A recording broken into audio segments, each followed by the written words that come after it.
नमस्कार दोस्तों। आज हम बात करेंगे एस्ट्रो न्यूमरोलॉजी। एस्ट्रो न्यूमरोलॉजी क्या है, यही समझिए आज।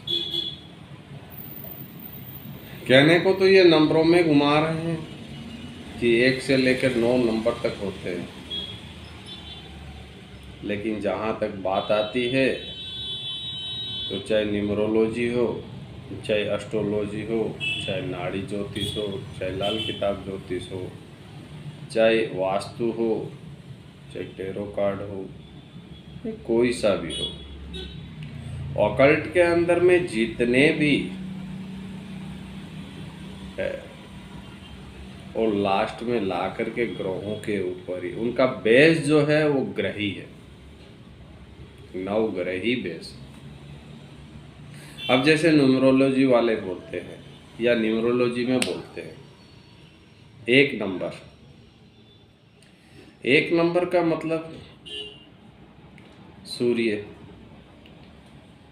अगर सपोज कर लिया जाए कि अगर सूर्य की परिभाषा 1 नंबर से दे रहे हैं, अगर सूर्य को निकाल दिया जाता है, 1 नंबर को अगर लिया जाता है, सूर्य को अगर निकाल दिया जाता है तो क्या बचता है? वहाँ तो कुछ बचेगा ही नहीं। सोल निकाल दिया जाता है, पीछे तो सोल बचेगा। सोल क्या? अगर इसको हम लोग इस हिसाब से समझते हैं कि अगर जैसे कोई एक आदमी है, अगर उस आदमी का अगर श्वास निकल जाता है तो उसके पीछे क्या बचा? डेड बॉडी बचेगा। फिर वो क्या काम करेगा? कुछ भी तो नहीं कर पाएगा ना। तो यही चीज़ है। इसीलिए हम लोग जैसे एक नंबर को माना सूर्य। अब सूर्य क्या है? अब 1 नंबर वाले कैसे गवर्न करते हैं? जैसे सूर्य के हिसाब से गवर्न करते हैं। मान लो उसकी पर्सनालिटी अच्छी होती है, वो स्टिक होते हैं, वो टाइम के पक्के होते हैं, दयावान कम होते हैं, थोड़े क्रूर होते हैं, ठीक है ना। तो इस हिसाब से 1 नंबर को हम लोग गवर्न कर रहे हैं ना। कारण है कि ये सूर्य की क्वालिटी है। 1 नंबर को दिया है, सूर्य की क्वालिटी है। अब सूर्य की क्वालिटी को अगर डिफाइन करें तो सूर्य मतलब कहने का मतलब 1 नंबर मतलब सूर्य।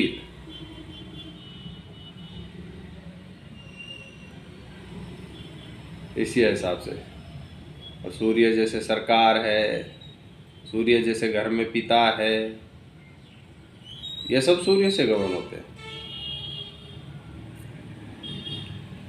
तो कई चीज़ें इस हिसाब से हम लोग 1 नंबर से देखते हैं। न्यूमरोलॉजी में 2 नंबर भी है। ये न्यूमरोलॉजी के अंदर में 2 नंबर चंद्रमा को माना गया है।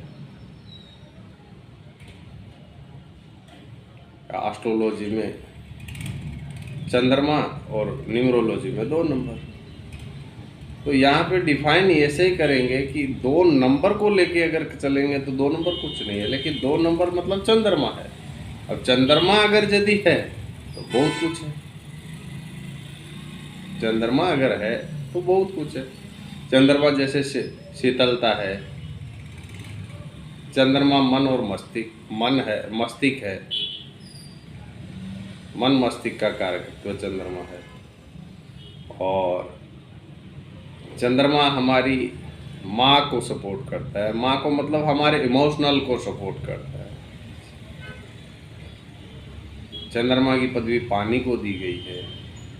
क्यों दी गई है? पानी को इसलिए दी गई कि पानी को कैच करने की शक्ति है। चंद्रमा मतलब हमारा सबकॉन्शियस माइंड जो पकड़ता है चीज़ों को। पानी का क्या करता है? पानी भी अपनी चीज़ों को पकड़ता है, कैच आउट करता है। जैसे आप लोग ने देखा होगा, कई पंडित जी है वो पानी पे मंत्र मारते हैं और उस पानी को पिला देते हैं।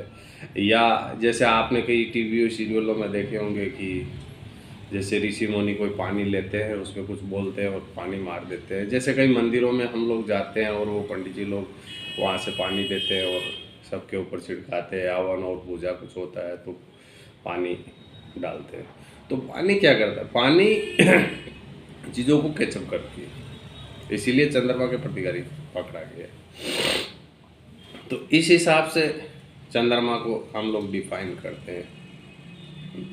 अब यहाँ पे यही चीज़ बताऊंगा कि हम लोग न्यूमरोलॉजी और एस्ट्रोलॉजी को किस हिसाब से पकड़ रहे हैं। न्यूमरो एस्ट्रो, एस्ट्रो न्यूमरो, मतलब एस्ट्रोलॉजी और न्यूमरोलॉजी। खाली अभी क्या हो रहा है कि मार्केट के अंदर में, यूट्यूब के अंदर में ढेरों वीडियो पड़े और वो वीडियो इस हिसाब से चल रहे हैं कि आप सुनोगे तो आप सूर्य का कैरेक्टर बता रहे हैं, चंद्रमा का कैरेक्टर बता। अरे आप ठीक है, मैं ये मानता हूँ न्यूमरोलॉजी से आप उसकी कैरेक्टर, कोई आदमी आ रहा है उसका कैरेक्टर बता दोगे, सब कुछ बता दोगे, लेकिन अगले की प्रॉब्लम क्या है वो प्रॉब्लम हम लोग को बताना है। मेनली तो चीज़ें वहाँ उसकी, भाई आया है उसको प्रॉब्लम है, आप उसको कैरेक्टर बता रहे हो, कैरेक्टर बता करके उसके ऊपर में अपना इम्प्रेशन तो जमा पाओगे, लेकिन अगले की समस्या समाधान नहीं कर पाओगे।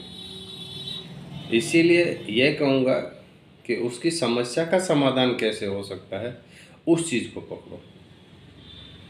तो यही चीज़ हम लोग को सीखना है। आगे मैं ये सब चीज़ें बताऊँगा, एस्ट्रो से न्यूमरोलॉजी जोड़ के बताऊँगा, और धीरे धीरे ये भी बताऊँगा कि एस्ट्रो से न्यूमरोलॉजी हम लोग किस हिसाब से देखें। और एस्ट्रो न्यूमरोलॉजी अगर यदि आप जोड़ करके यदि अगर कोई आप प्रिडिक्शन देते हो तो मिराकल होते हैं। और मतलब आपको ऐसा लगेगा कि कुछ जादू है, जादू कुछ नहीं है। हालांकि यही चीज़ें हैं, साइंस है, चीज़ एक ही है, अलग अलग पार्ट में बांटा गया है। चीज़ों को समझने की ज़रूरत है। न्यूमरोलॉजी, एस्ट्रोलॉजी से कोई सा भी फील्ड ले लो, मूल आधार ग्रह ही है, प्लैनेट ही है मूल आधार। तो इसी हिसाब से हम लोग आगे आ जाते हैं। 3 नंबर क्या है, जुपिटर, गुरु जिसको हम बोलते हैं। अब यहाँ पे गुरु, गुरु क्या है? गुरु वो ज्ञान है जो कोई किताबों से नहीं मिलता। गुरु वो नॉलेज है जो हमारे सबकॉन्शियस माइंड में आता है, जो पढ़ करके नॉलेज लिया जाता है, जो रट्टा मार के नॉलेज लिया जाता है, जो एजुकेशन करके नॉलेज लिया जाता है, वो बुद्ध है, वो गुरु नहीं है। गुरु होती है समझ। एक आदमी अनपढ़ है, वो कभी स्कूल ही नहीं गया, वो अपना परिवार भी चलाया है, अपनी जिम्मेदारियां भी निभाई है, वो या कमाया भी है, अपने परिवार को पालन पोषण भी किया है, सब कुछ किया है। तो क्या उसके पास ज्ञान नहीं था? तो गुरु ज्ञान दे सकता है, गुरु ज्ञान। तो इसको आप अगर बुद्ध से जोड़ोगे या एजुकेशन से जोड़ोगे तो नहीं होगा। एजुकेशन बुद्ध आएगी, एजुकेशन अलग होगा, गुरु ज्ञान से जोड़ा जाता है। आध्यात्मिक ज्ञान, गुरु की बड़ी समझ होती है। कभी कभी आप गुरु वाले को ऐसा भी बोल सकते हो उसको, जैसे मान लो कि गुरु, आप कहीं कहीं बोल सकते हो कि यार ये तो बड़ा कंजूस आदमी है, क्योंकि वो सोच करके पैसे को खर्चा करेगा ना। उसके अंदर समझ है कि किस चीज़ को ज़रूरत है तो लेनी चाहिए और किस चीज़ को ज़रूरत नहीं है तो नहीं लेनी चाहिए। गुरु के अंदर समझ है। तो कई आदमी उसको कंजूस भी बोलते हैं, ऐसे कंजूस होते नहीं हैं, लेकिन ये बात है, गुरु ज्ञान है, आध्यात्मिक ज्ञान है, हर चीज़ की समझ है, छोटे से बड़े से, माँ को कैसे आदर देना है, पिता को क्या आदर देना है, भाइयों को कैसे आदर देना है, परिवार में कैसे जिया जाता है, समाज में कैसे जीना है, संसार में कैसे चलना है। तो वो जो ज्ञान है वो गुरु। गुरु के बाद में नंबर 4 आते हैं तो राहु क्या है? Number 4 number Rahu. तो नंबर 4 क्या है? अब 4 नंबर राहु, अब राहु क्या है वो समझना बहुत जरूरी है। ये मैं छोटे छोटे कंसेप्ट में बता रहा हूँ, हालांकि डिफाइन करने जाओगे तो एक एक ग्रह के अंदर में एक दिन पूरा वीडियो बनाओ, छोटा पड़ जाएगा। लेकिन कुछ समझने के लिए कंसेप्ट हम लोग पकड़, गुरु नहीं, राहु। जैसे 4 नंबर बोले तो पटाख से दिमाग में आता है कि नंबर 4 मतलब राहु। चलो ठीक, राहु क्या है? जो अट्रैक्ट करता है, जो बनावटी चीजें हैं और वो अट्रैक्ट करती है, राहु है। धंवर जो रात में धूस से आ रहे हैं और राहु है। ब्यूटी पार्लर से मेकअप करवा के जो आ रहे हैं वो राहु है। आज हम लोग मोबाइल है, इलेक्ट्रॉनिक है, हम लोग आपस में देख करके बात कर रहे हैं, वीडियो कॉल पे बात कर रहे हैं, सब राहु है। आज तो आधुनिक के अंदर में राहु का ही काम है। तो राहु की प्रिडिक्शन तो बहुत छोटी पड़ जाएगी, राहु बहुत कुछ है। जो आजकल केमिकल वाले जो परफ्यूम आ रहे हैं वो भी राहु है, कहीं शुक्र मत मान लेना। जो लेडीज लोग चेहरे पे मेकअप करवा के आती है ब्यूटी पार्लर से और से, राहु है, उसको शुक्र मत मान लेना, राहु में डिनोट। जो बाजार से देखने में बड़े खूबसूरत खूबसूरत गमले और फूल जो मिलते हैं, राहु है, शुक्र मत मानो, आर्टिफिशियल है ना। राहु का काम क्या था? मोहित करो। राहु तो अपना रूप को छुपा करके ही देवताओं की जाकर के वहां बैठा था ना, अपने रूप को बदल के ही तो बैठा था ना। राहु भ्रमित है, भ्रम करने वाला है, आपको भ्रमित करे, वही तो राहु है, और क्या है। तो नंबर 4 नंबर 5 की भी बात करें, 5 नंबर बुध,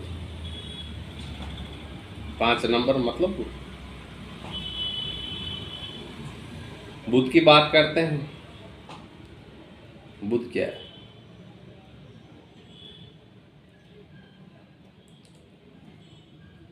हमारा कौन सेक्स माइंड है, हमारा जो किताबों से अर्जित किया हुआ ज्ञान है,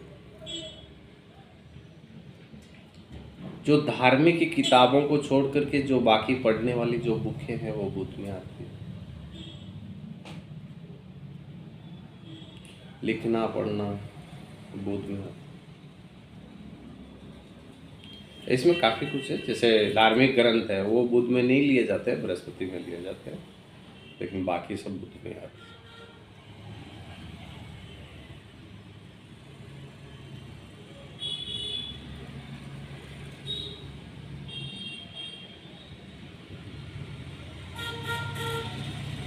हम जो पढ़ करके, जो स्कूलों में ग्रहण करके जो चीज़ें हम लोग करते हैं वो लगभग बुध के दायरे में आते हैं। हमारी बुद्धि जो लगाते हैं हम,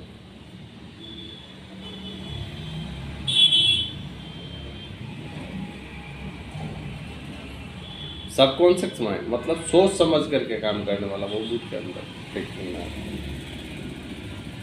तो बोलते ना बुद्धि लगा के काम करते।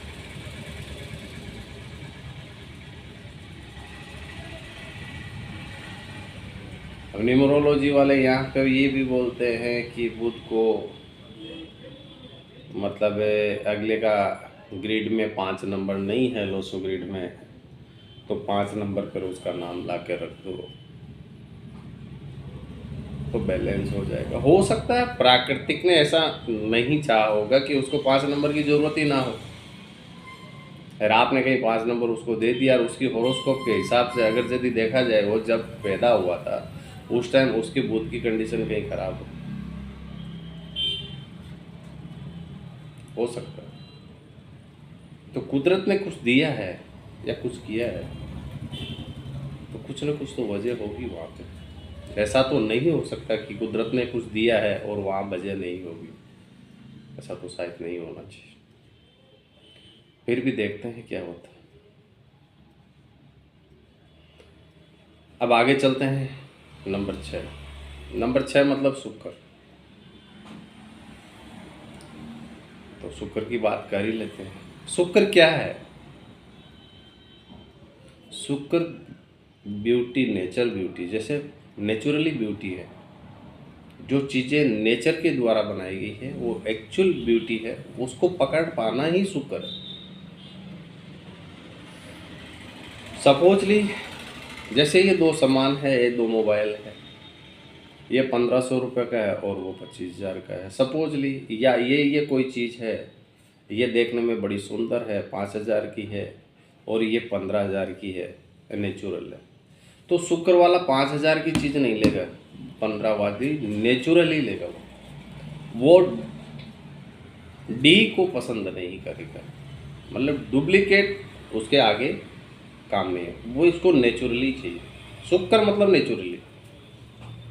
अब जैसे कई कई देखते होंगे कि पटाख से कोई कपड़े को हाथ लगाता है और बताता है कि यार कपड़े की क्वालिटी बहुत अच्छी है, बंदे के अंदर शुक्र का पेंटिंग जरूर है, अगले का शुक्र। कोई चीज़ को देखते ही बता देगा, उसकी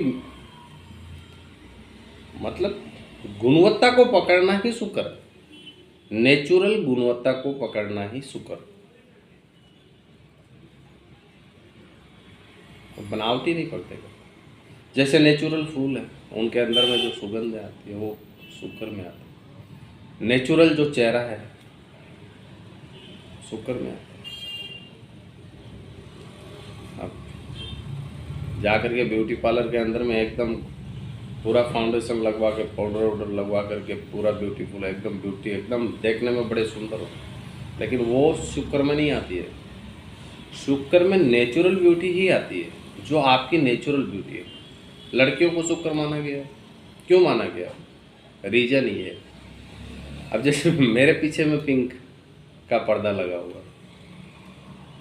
तो लड़के लोगों के लिए पिंक पिंक होता है, लेकिन लड़कियों के लिए रेडिश पिंक, लाइट पिंक, कई प्रकार के पिंक होते हैं। 3-4 प्रकार के पिंक गिना देगी कलर के अंदर, कि उनके अंदर क्वालिटी है वो शुक्र वाली, उनके अंदर गुणवत्ता है शुक्र वाली कुछ, उसीलिए उनको शुक्र माना गया। नंबर 6 की बात हो गई। नंबर 7। 7 नंबर मतलब केतु। अगर केतु की बात करते हैं तो अब केतु वाले आदमी को एफेक्ट बहुत ज़्यादा झेलने पड़ते हैं। वो बोलता है कि परेशानी आती ही है, परेशानी पीछा ही नहीं छोड़ रही है, रोज परेशानी का सामना करना पड़ता है। ऐसा नहीं, केतु को समझ नहीं पा रहे। अगर केतु को सही तरीके से समझा जाए तो उसको परेशानी झेलने का रीजन क्या है वो देखो। अभी आपने ये केतु वाली, राहु केतु वाली कहानी तो सुनी होगी, नहीं सुनी है तो कभी सुना भी। तो ये एक राक्षस था, वो देवताओं के जाकर के वहाँ पे चोरी छुप कर उनका वेश बनाकर बैठ गया था, और भगवान विष्णु ने मोहिनी का रूप धारण करके वहाँ पे अमृत पिला रहे थे। फिर भगवान विष्णु को जब पता चला कि ये राक्षस ने भी अमृत पी लिया है, तो वो चक्कर चलाया और गर्दन अलग गई, लेकिन वो अमृत की बूंद अंदर चली गई थी, इसीलिए दोनों मरे नहीं, अलग अलग दो हो गए, दोनों डायरेक्शन चेंज हो गया। एक इस डायरेक्शन एक इस डायरेक्शन, दोनों मतलब ऐसे। तो वहाँ से राहु केतु बने। तो अब क्या हुआ कि केतु वाला आदमी का एक ही है कि उसको भरोसा करना पड़ेगा। उसकी गाड़ी भाई भरोसे के ऊपर ही चलनी है। अगर वो दिमाग लगा के काम करेगा तो वहाँ पे भी उसको मुश्किलें ही सामने आएगी। कारण है ये। फिर केतु का दिमाग ही नहीं, और केतु का यहाँ से मुंडी नहीं है, वो दिमाग लगाएगा कहाँ? उसकी खाली धड़ धड़ है। उसको नहीं तो स्वाद का मालूम चल रहा है, नहीं कुछ और का मालूम चल रहा है, नहीं उसका दिमाग चल रहा है। तो उसको सबसे ज़्यादा है कि भरोसा करो। अब भरोसा किसका करें? भगवान का करो भाई। जिस दिन आप अपने काम भगवान के ऊपर छोड़ना शुरू कर दोगे, उस दिन से आपके काम बनने शुरू हो जाएंगे। नंबर 7 वाले की बात है ये। इंसान पे भरोसा करने के लिए मैं नहीं बोलूँगा, वो आपकी इच्छा है। मैं कन्फर्ट नहीं करता हूँ कि आप इंसान पे भरोसा करो भाई, लेकिन भगवान पे भरोसा ज़रूर करो और अपनी गाड़ी उनके भरोसे रखो। आपको कभी भी नुकसान नहीं होगी, कभी भी तकलीफ़ों का सामना नहीं करना पड़ेगा। नंबर 8,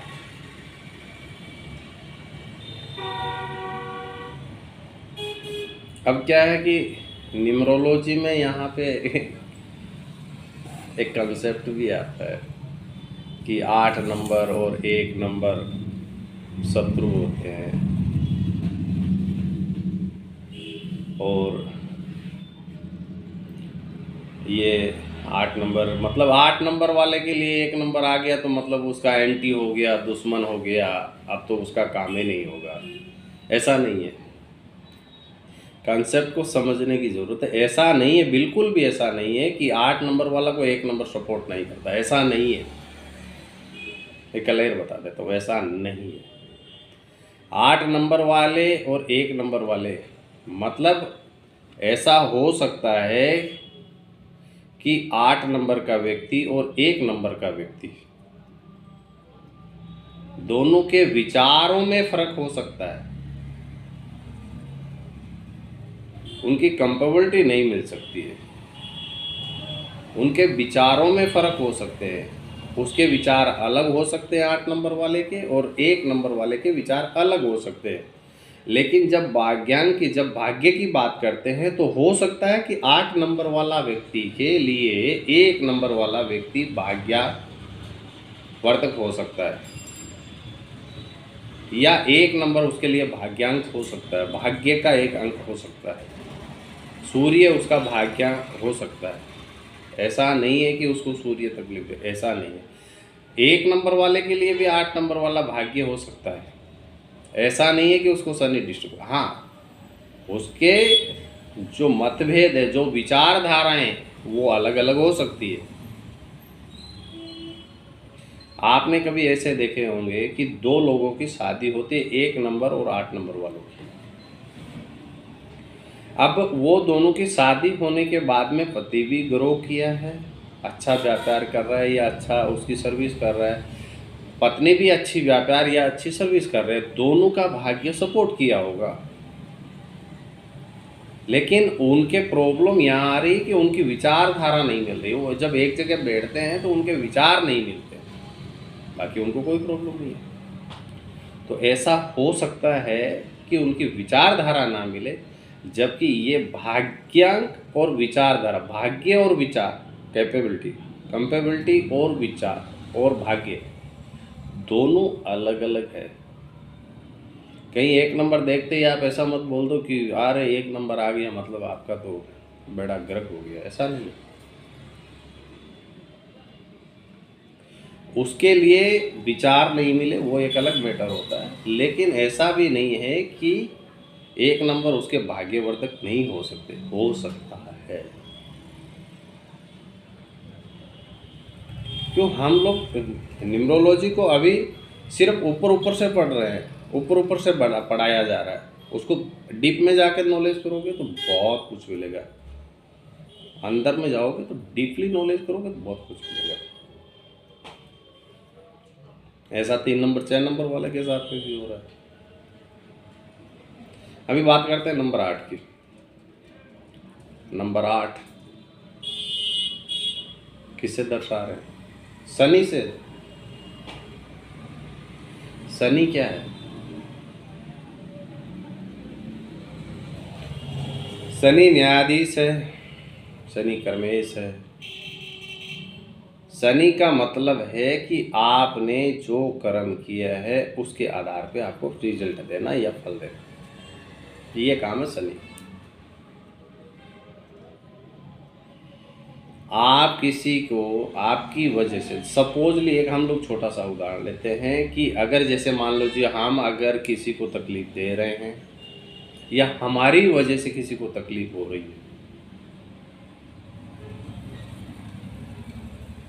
तो अब शनि की आपने सुना होगा कि शनि की 7.5 लग गई। शनि का अब 7.5 जब आप नाम सुने होंगे तो उसमें क्या होता है कि जब शनि महाराज गोचर करते करते हर 30 साल बाद में गोचर करते हैं हर राशि में। जैसे मेष राशि में अगर शनि चल रहा है तो 2.5 साल मेष राशि में चलने के बाद में आने वाले 30 साल बाद में फिर मेष राशि में आएंगे इस हिसाब से। तो अब क्या होता है कि हमारे जन्म के बाद के टाइम में जहाँ पे चंद्रमा बैठा हो उसका चंद्रमा से एक राशि पहले, जैसे चंद्रमा हमारा जैसे मेष राशि में बैठा है तो मीन राशि में जैसे ही शनि महाराज प्रवेश करेंगे तो मेष राशि वाले को 7.5 लगती है। ठीक है, मेष राशि वाले को 7.5 लगती है।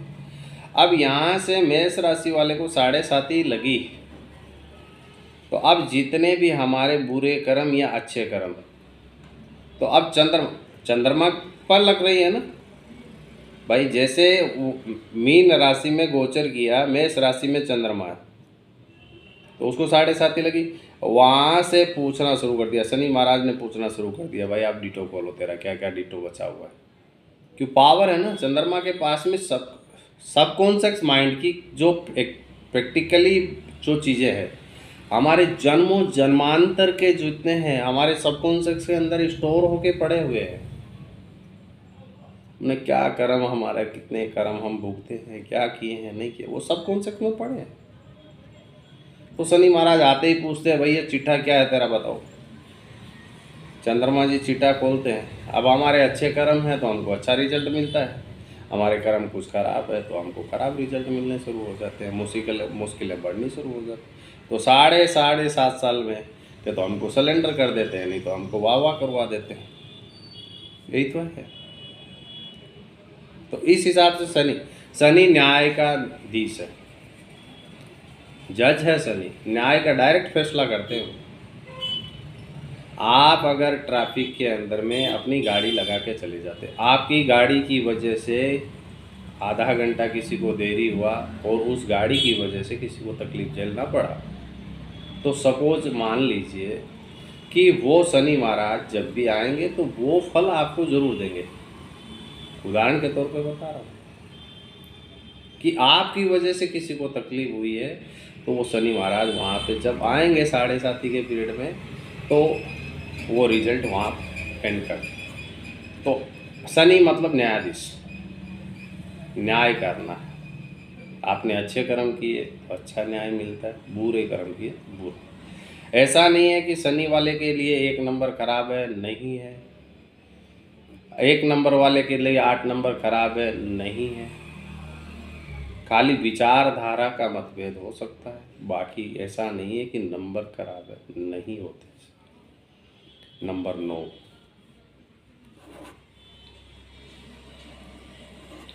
अब नंबर 9 क्या बोलते हैं? मंगल। हम लोग यहाँ पे मंगल का मतलब ये भी मान लेते हैं कि मंगल मतलब हनुमान जी, तो ऐसा नहीं है। उसका कॉन्सेप्ट भी बताऊँ क्या है हनुमान जी। मंगल मतलब क्या है? आग।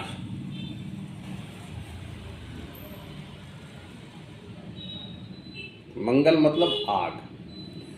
आग दो प्रकार से होती है।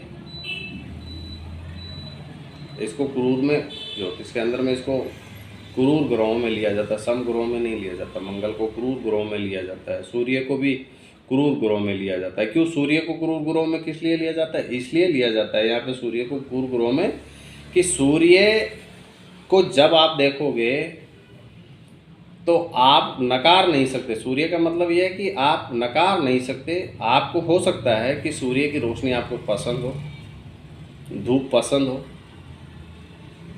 या कम हो या ज़्यादा हो, आपको पसंद हो या ना पसंद हो, उससे कोई फ़र्क नहीं पड़ता, उसकी रोशनी आएगी। आप ये नहीं बोल सकते कि रोशनी दे, सूर्य की रोशनी हम नहीं देख सकते या नहीं है, वैसा नहीं है, वो आएगी, चलेगी। आपको पसंद उससे ना पसंद है, उससे कोई फ़र्क नहीं पड़ता, आपको मानना है। मंगल है, भभकती हुई आग है। अब भभकती हुई आग, अब आग ना हो तो हमारा काम ना चले, अगर आग ज़्यादा हो जाए तो बर्बाद कर दे, तो कोई तो कहानी है। मंगल मतलब आग है। अब आग नहीं होगी तो हमारा काम चलने वाला नहीं है। अगर आग अगर ज़्यादा हो जाए तो बर्बाद कर देगी। अगर आग नहीं हो तो हम खाना कैसे बनाएंगे भाई? कहीं पर भी नॉर्मली अगर यदि आज खाना बनाना है, चाय बनाना, जो भी हम लोग को घर में थोड़े छोटे मोटे काम भी करने हैं, तो हमको चूल्हा जलाना ही पड़ेगा। कंट्रोल ऑफ आग, उसको कंट्रोल करके जलाया जाता है। तो मंगल को हमेशा कंट्रोल करना पड़ता है। और अगर ज़्यादा हो गई पूरा का पूरा जला करके ख़त्म कर देगी, तो ऐसा नहीं है। हनुमान जी क्या है कि हनुमान जी ये है, हनुमान जी को इसलिए आधारभूत माना गया, मंगल का प्रतिरूप इसलिए दिया गया कि हनुमान जी के अंदर में मंगल की जितनी बल और ताकत और उस आग को बर्दाश्त, मतलब उतनी ज्वलनशील को गबन करने की या उसको कंट्रोल करने की ताकत उनके पास है। उसलिए हनुमान जी को मंगल का प्रतीक, कुछ भी होता है तो भाई मंगल की तो बोला हनुमान जी। हनुमान जी उस चीज़ को कंट्रोल करते हैं, कंट्रोलर है। मंगल के जो कंट्रोलर है वो हनुमान जी, इसलिए बोलते हैं कि हनुमान जी की सेवा करो तो आपको कुछ फायदे होंगे। तो इसी हिसाब से 1 से 9 नंबर तक की प्रिडिक्शन रही, और ऐसे ही ग्रहों की प्रेडिक्शन रही। ग्रहों को डिफाइन करना, कि उसके मूल कारकत्व जानना, मूलभूत उनकी जो नेचर है ग्रहों की वो जानना, और नंबर को जानना। नंबर के आधार पर उन ग्रहों का नेचर जानना। आप न्यूमरोलॉजी के हिसाब से क्लाइंट को तो संतुष्ट कर दोगे, उसका नेचर भी बता दोगे कि आपका नेचर ऐसा है, 2 नंबर से आप गवर्न कर रहे हैं तो आपको ये होता है, आप इमोशनल है, आप वो है, आप उसको अपनी वो तो पटक सकते हो। लेकिन हमारा मेन यहाँ मकसद क्या है कि अगर कोई अपनी प्रॉब्लम लेके आ रहा है, ठीक है वो इमोशनल है, सामने वाले को भी मालूम होगा कि मैं इमोशनल हूँ, आप अपना वो प्रभाव डालने के लिए तो कर सकते हो, लेकिन सामने वाले की मुसीबत जो प्रॉब्लम है उसका सॉल्व कैसे करना है, उस हिसाब से हम लोग करते हैं। आज के लिए इतना ही। नमस्कार। अगर वीडियो अच्छा लगता है तो शेयर करें, मेरे चैनल को सब्सक्राइब करें और ज़्यादा से ज़्यादा शेयर करें और कमेंट करें। नमस्कार।